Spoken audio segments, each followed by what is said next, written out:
in you. Hear what Allah subhanahu wa ta'ala says in Surah As-Saf, chapter 61, verse 9. Bismillahir Rahmanir Rahim. Huwalladhi arsala rasulahu bil huda wa dinil haqq liyudhhirahu ala dini kulli. Subhanallah.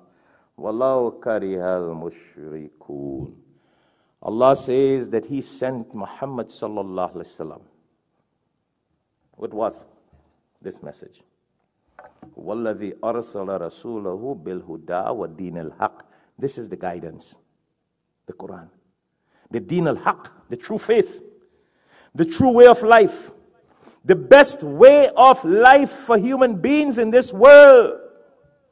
Allah is saying that in chapter 61 verse 9, the best way of life has been sent to us by the Prophet, by Allah subhanahu wa ta'ala, through the Prophet sallallahu alaihi wasallam, with the means of the Quran, which is the best guide, and the haq, the truthful way of life.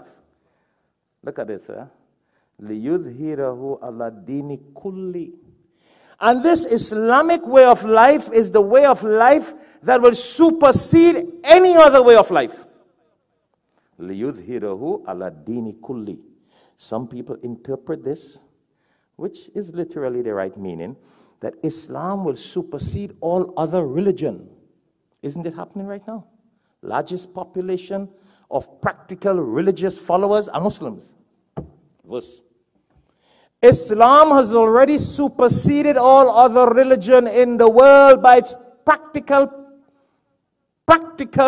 realistic, practicing believers.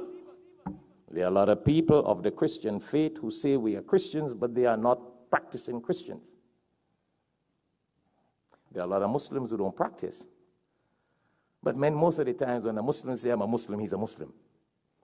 And there are a lot of people who have a Christian name, but you ask them, what are you? He say, I'm nothing. My parents were Christian. Follow? So Islam has already superseded as the leading religion in the world. That is by numbers. Do you think Islam is only going to supersede this world by numbers? By numbers? No. By the best way of life.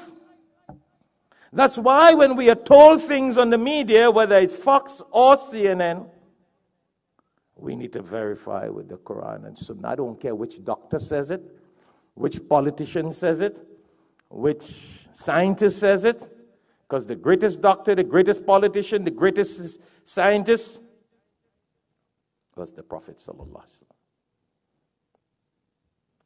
And all that they tell you about life and give life and take life, that is in the hands of Allah and Allah alone. We can only strive to take care. We can only take precaution. Life is not in our hands. Life is not even in the hands of a mother who gives birth to a child. What did I say, Bismillah? I'm reminding myself. Life is not even in the hands of a mother who gives birth to her own child. How it could be in the hands of other people? The woman who brings the child has no control over the life of that child and the death of that child. What are we talking? Then we are a bunch of idiots in the world who follow people blindly. You understand?